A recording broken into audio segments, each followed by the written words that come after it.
Hey, all you Feminerds out there. This is Beckah. And this is Leigh. And this is File 741. Before we get started, happy anniversary, Leigh. Oh, happy anniversary, Beckah. This is our 1-year anniversary of recording this podcast.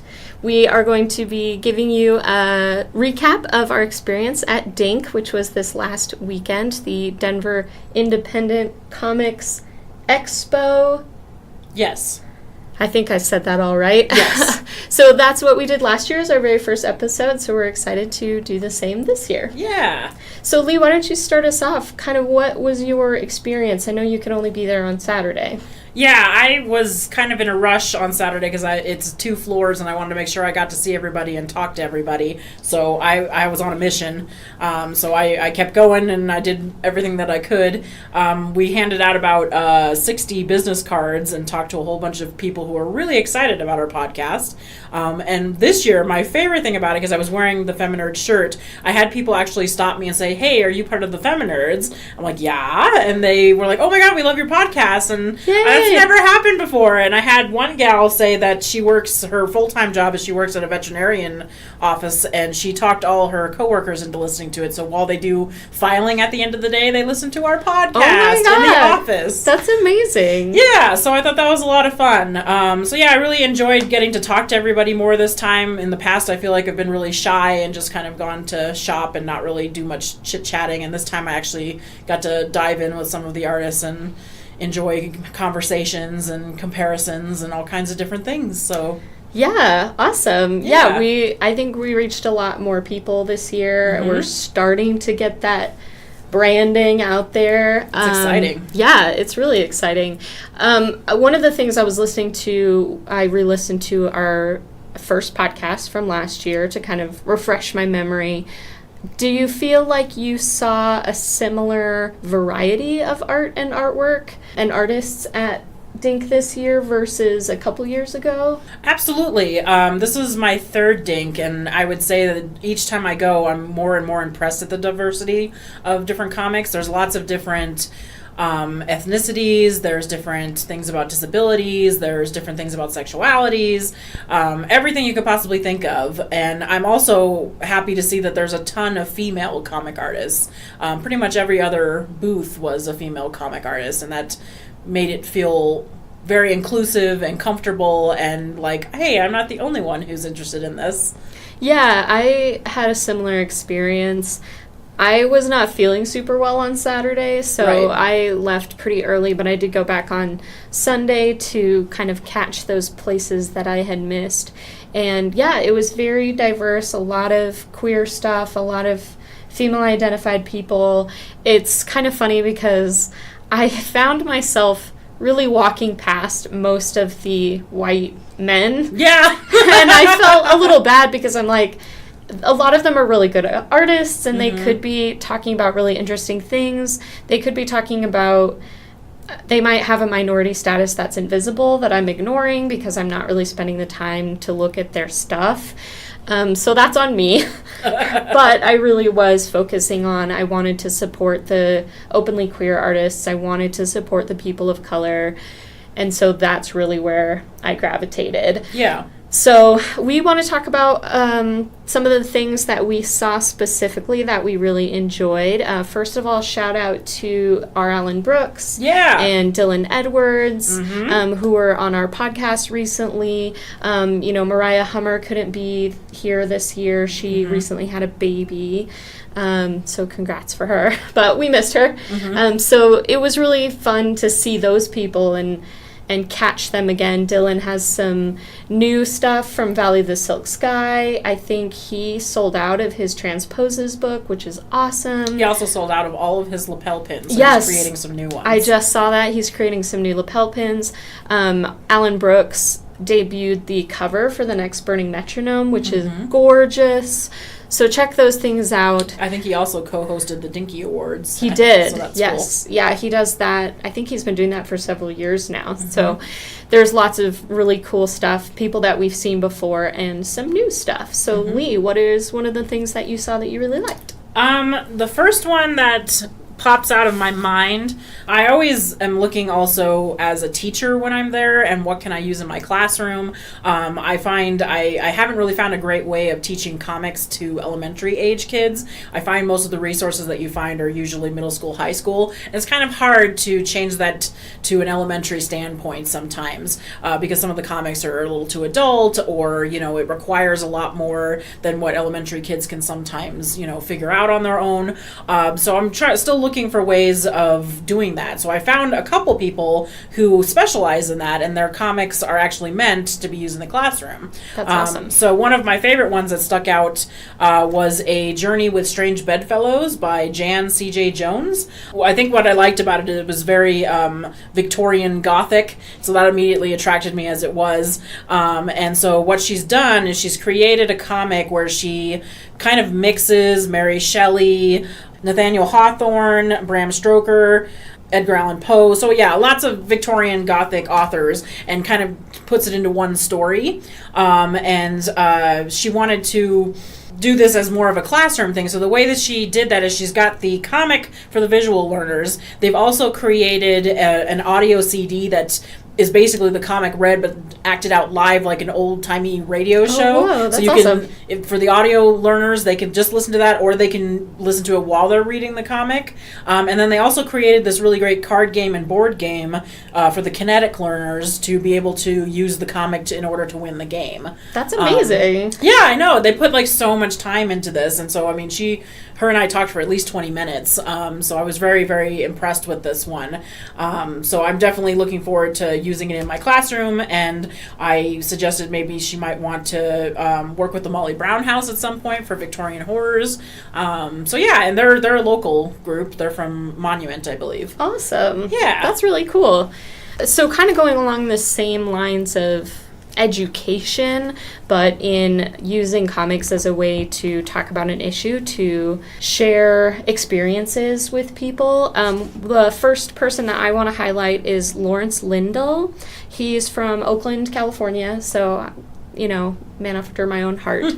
And he does comics about mental illness. And so I bought, one of the things I bought was a couple volumes of this very short little comic called Mental Health Talks, where each little comic is just a very small snippet of something that people experience when they're experiencing difficulties with their mental health. So the first one is about, just feeling like when you wake up in the morning and trying to figure out why you wake up and get out of bed. And the second one talks about how when you post something on social media, it doesn't require validation from other people in the form of likes or shares in order for it to still be valuable.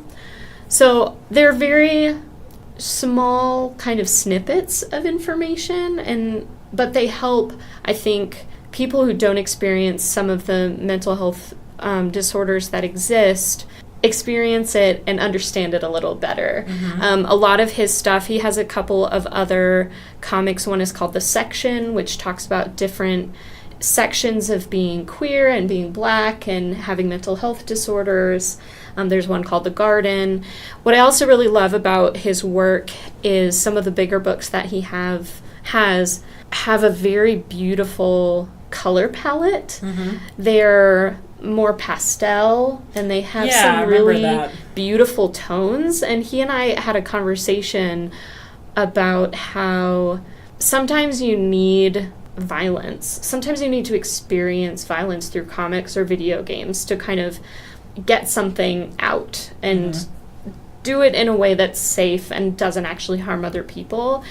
But sometimes when you look at his comics, they're very calming. Mm-hmm. And so sometimes when you start talking about mental health, something gets triggered. And he said he really wanted people to be able to think about these things and talk about these things without necessarily having a violent reaction.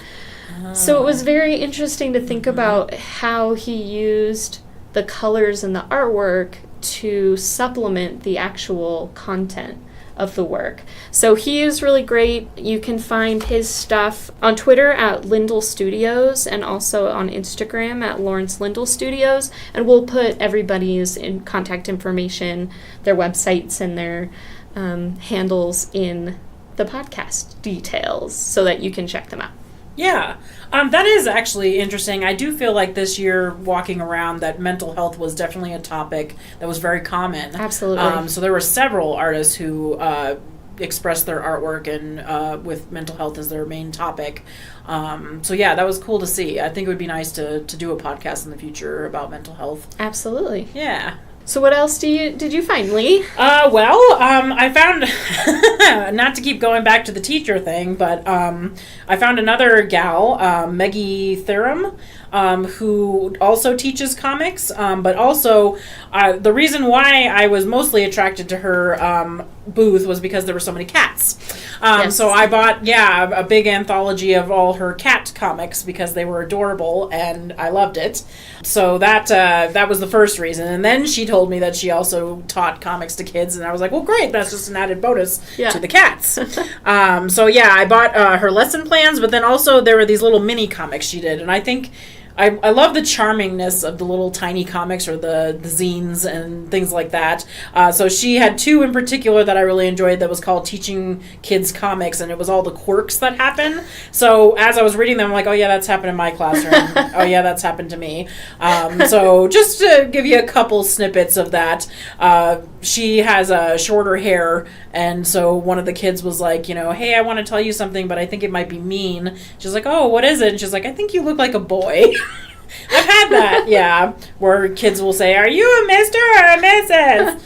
And then she was telling me how, as a incentive, she brought a bag of candy for the kids at the end. She says, next time I need to remember to just get a bag of candy that's all the same, because it was a variety pack, and so she said it took them like 30 minutes to pick their candy, so that was funny. And then another one was a kid was singing along to a song. I guess they had the radio playing, and it was an older song, and so she had said, oh yeah, when I was a kid, the song had come out. She's like, God, that makes me feel so old. So I was like, yeah, that totally. So her comics spoke a lot to my life, and but she also did some great mental health ones, and she did some great ones about being a struggling comic artist and what happens with that, and it's not so easy to get your juices flowing and get everything out and being able to advertise your comics the way and sell them the way you would like to. Yeah, for sure. I can imagine it's hard. I spent way too much money. Agreed. Way too much money. I was on a budget and I still spent too much money. Right? But I really was walking around wishing that I could spend all my money to support these people. It's really hard to see something that you like and not be able to do anything about it. There are ways that you can follow them on social media and share their stuff and like their stuff, but for someone like me on my personal account, I don't have very many followers, so it doesn't feel like that actually helps. So I want to give money, but in some cases I can't. But we do this podcast and we can talk about some of these things and hopefully get some of the word out there. Yeah, so follow them and follow us. Yes, exactly.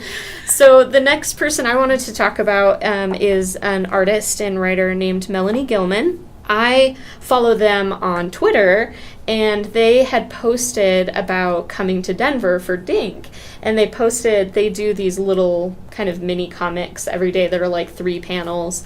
And it was them arriving in Denver, and it was like seeing an inch of snow, and it's like, what is this, the planet Hoth? And I'm like, yeah, welcome to Denver. It's April and it's snowing.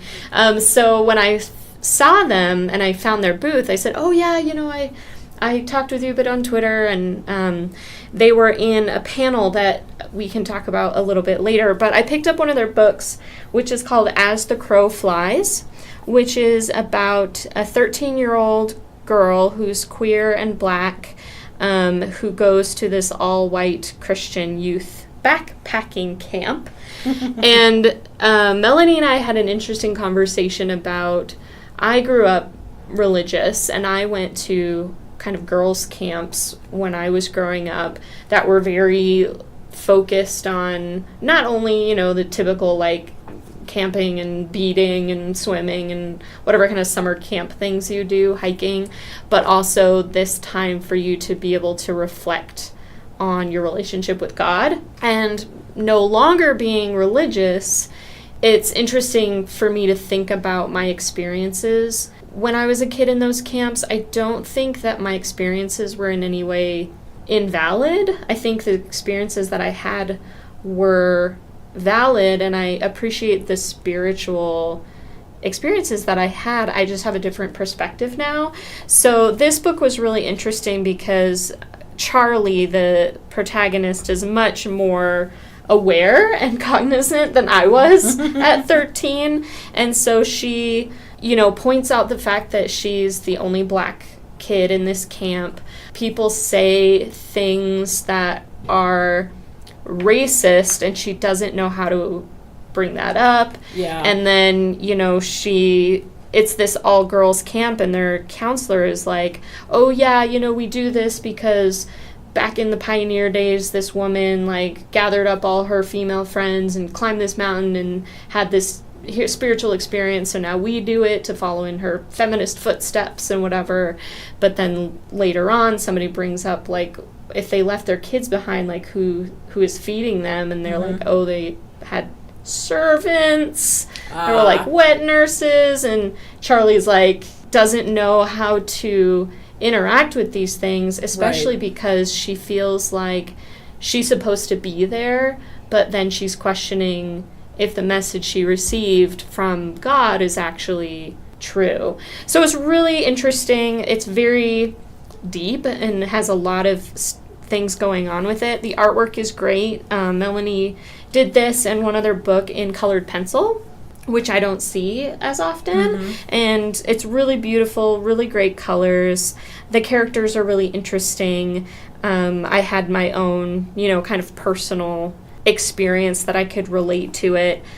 But I think it's worthwhile. I think even if you are religious, there's really nothing in it that feels anti-religion. I think it's just really thinking about what it means to be a person of color in a Christian religion that has typically used language like the whitening of your soul means you're cleansing yourself of your sins to be purified, and how that is so anti-black and anti-brown. So it's just really interesting. I would say that it would be appropriate for teens, maybe not younger than 11 or 12, just because I think it's deals with a lot of topics that are a little more complicated, but it's really a great book, and I would highly recommend it. Melanie Gilman, and they were nominated for an Eisner Award. Nice. So, yeah.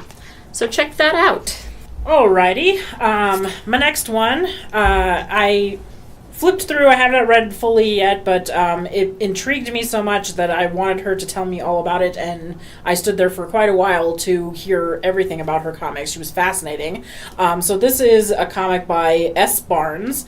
It's called Hans Vogel is Dead. What was really interesting about her is that she has a historian background, and so she puts so much information into her comics. A lot of historical events, a lot of historical people, situations, but then she kind of makes them magical. So this one is about Nazis. Woo! Yeah, and so Hans... Yeah, no shit.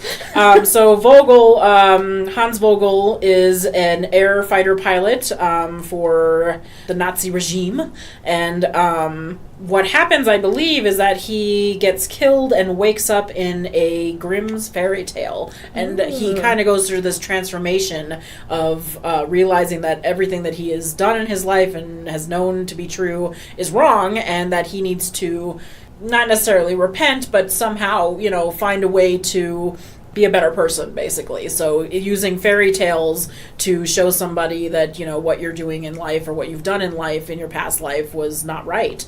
And so it basically is holding up a mirror to him, and he has to, figure out how to survive this fairy tale, because, fairy tales can be kind of difficult to get through to the end. Yeah. Especially the original ones. Yeah, no kidding. So he's trying to survive in that world, and also make up for his past transgressions. Sorry. That's okay. That's really interesting. And I wonder, too, if, I haven't read it, and I remember seeing her last year. I wonder if it in any way addresses whether or not someone deserves a second chance. Yeah, you know, that's like a good point. if you are bad, you know, I still don't know if I believe in an afterlife or not, but I believe that what I do while I'm alive matters. And so what if then I do all these terrible things and I die and I don't get a chance at redemption? Mm-hmm. You know, that's really interesting. So I'll have to check it kind of, I think what attracted me to it is that it reminded me a lot of Nové. Yes. And that comic that we had, we'd interviewed the creators of earlier. So it had a very similar feel to that, where they put so much time and effort into the storyline and to the characters and the historical impacts. I really like that. I like people who do a lot of research for their comics. Yeah, and I got a bat sticker from her, which is currently on my laptop. So I'm going to switch gears just a little bit and talk about something adorable and hilarious. So Joan Chow is an artist who I did recognize from last year, and I didn't end up buying any of her stuff. But this year I bought one of her mini comics, which is called The Socially Awkward Club. All of her stuff is under her website, which is inkblotblunder.com. She lives in Seattle, and that's nice too. But this is just a small little comic about like all of the awkward things that are hard to do as a human. So she's like, I feel so sick, I should make a doctor's appointment. Okay, all I have to do is make a phone call. On second thought, I'd rather take my chances with the fever. Like, you know, things like that, and any sort of interaction with humans that are hard. And a lot of them feature her, I don't know if it's her boyfriend or husband, but her partner, and they're just really sweet and really fun. So she has a lot of things that are like that. But she was really sweet, and I hope that she continues to come back to future Denver events. Yeah, most definitely. Did you have anything else you wanted to share, Leigh? Yeah, I could talk about one or two more if you wanted. Yeah, please do. So another one that I had picked up is We Have to Go Back by Jordan Alseca and Sally Cantorino, I believe. And it's kind of it's a queer comic. Two women who are in the woods during the winter at a cabin and somehow get trapped and have to survive. So it's a lot of the ups and downs in a relationship, especially when you are put in an extreme situation like this. Interesting. So I really enjoyed that aspect, that it wasn't just a typical romance comic between two ladies. It mostly was, survival and how that impacts your relationship. Interesting. Yeah, and then another one that I had picked up was Holy Water, created by Naders, I believe is his name. And so the reason why I liked this is because it's a little comic with a little friar on it, and it looked kind of religious in some ways, but the reason it was called Holy Water is because it's all painted with coffee, which is the nectar of the gods, and I was very excited about that. So the whole thing is done in different coffee mediums, and so I talked to Zeroff a little bit about that because I've always wanted to do artwork with coffee, just never really known how to really do that. So we were talking, different recipes and how you brew the coffee and then, dilute it to different color tones. So yeah, that's going to be next on my list of things to try, is doing some artwork in coffee. Well, it looks great. Yeah, and I'm trying not to drink it because that would smell amazing. I know. Cool. Well, thank you for sharing those things, Leigh. I'll have to check out some of the things that you grabbed since I missed them. I only went to one panel last weekend on Saturday. We went to a panel about representation in comics, which was really interesting. I thought they had a good, diverse panel. They had a couple people whose comics really represent what it's like to be Black. They had a non-binary person, and they had somebody who has a disability who uses a wheelchair. So they all kind of talked about their own experience. One of the most interesting things to me was this discussion of how much do you have to think about being a representative of a certain group to share in your work. Because one of the gentlemen, the one who uses a wheelchair, he was talking about how he didn't write about being in a wheelchair for many years because he wasn't interested in it. He loves horror comics, that's what he does. But at a certain point, he also wasn't seeing much out there for that represented people like him, and he would get questions, and so he would write these autobiographical comics. He got a grant to do some autobiographical comics. So you kind of have to figure out, Melanie was on that panel, and one of the things that they brought up was until the market is saturated with things from a particular group, you're always going to be representing that group in some way and trying to find that balance. Yeah. No, it was a very interesting panel. He also had a documentary done about him, and he was giving away the Blu-rays for that. So I grabbed one of those. I haven't watched it yet, but I'm definitely looking forward to it. I think another topic that they had said is that, when you're in a group and you refer to each other in different ways, that could be offensive if someone else had said that to you who was not in your particular group. Do you include that in your comics because it would be more accurate towards your characters, but at the same time, this isn't the type of language you want to, promote other people using. So, it was definitely interesting to hear about their fine lines and things that they have to struggle with when you're doing an autobiography comic, and and you're worried about representation. Absolutely. So I think, when we went to a similar panel, or I did, I don't remember if you were there. I went to a similar panel last year that had a different focus. We talked a little bit about it on the podcast, but I thought it was really good to continue to talk about how the more people who are involved and the more people who get supported, the closer we get to the day where we don't have to have these panels to talk about these things. So that was really interesting, and it was great to hear about all of those people. Lawrence was also on that panel, so I really got to support some of them. Yeah. Awesome. So speaking of panels, do you want to mention that? Yes, I do. We have an amazing announcement. So we are going to have a panel as the Feminerd Files at Denver Pop Culture Con this year, woo! Which is here in Denver the weekend of May 30th. What we don't know yet is what day or time our panel is going to be, but we will make sure to share that information with you so that you can all attend. We're hoping to get to a broader audience. We're going to talk a little bit about how the Feminerd Files came to be, how File 741 and things like Unlike Any Known Colors came to be, and we also want to talk about how easy it is to produce content. So sometimes it's difficult to find a platform or to find people that you share in these fandoms with, but these sort of platforms, having things like the Feminerd Files, having things like this podcast, gets out to people, and then you find that you have common ground. So we really want to share that with other people. We would love to hear from people about what they're looking for, and also hopefully get some more contributors. Yeah.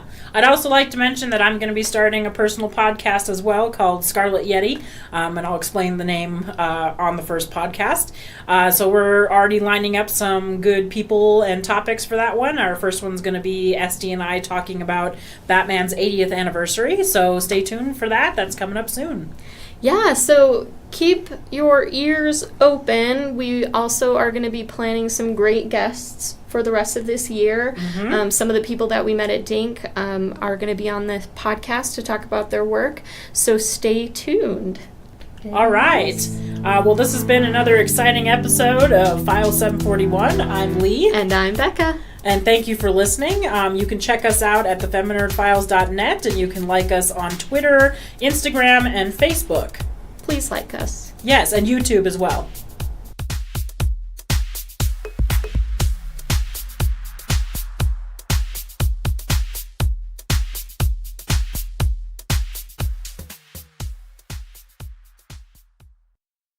Please like us.